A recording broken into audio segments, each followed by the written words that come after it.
मकर संक्रांतीच्या सणानिमित्त भोगी दिवशी आज पंढरपूरच्या रुक्मिणी मातेची महिलांकडून विधिवत पूजा करण्यात आली। महिलांकडून अभिषेक घालण्यात आला आणि यानंतर मानाचा असणारा आणि सुवासिनीचं लेणं असणारा वानवसार रुक्मिणी मातेसमोर महिलांनी अर्पण केला आणि संक्रांतीच्या भोगी सणाची सुरुवात झाली।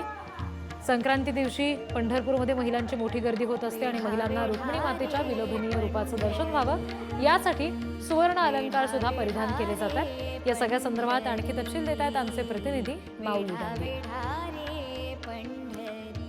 नवीन वर्षातील पहिला सण म्हणजे मकर संक्रांत आणि आज आपण बघितलं तर भोगी निमित्त आज विठ्ठल रुक्मिणी मंदिर समितीच्या वतीनं रुक्मिणी मातेला विविध प्रकारचे अलंकार परिधान करण्यात आले आहेत। आपण एकंदरीत पाहिलं तर हे अलंकार पाहण्यासाठी राज्यभरातून महिला भाविक जास्त मोठ्या प्रमाणात पंढरपूरमध्ये दाखल झाले आहेत। आज खरं तर भोगी आहे।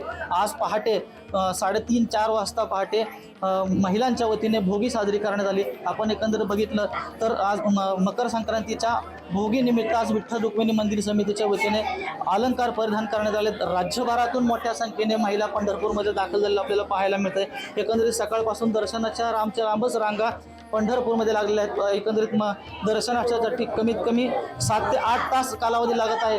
परंतु आज भोगीमुळे आज आपण एकंदरीत बघितलं तर आज पंढरपूरमध्ये मोठ्या संख्येने महिला पंढरपूरमध्ये दाखल झालेल्या आपल्याला पाहायला मिळतात। एकंदरीत पाहिलं तर मंदिर समितीच्या वतीने महिलांसाठी वेगळी सुविधा मंदिरात दर्शनासाठी केली आपल्याला पाहायला मिळतात। माऊली डांगे, पुढारी न्यूज, पंढरपूर।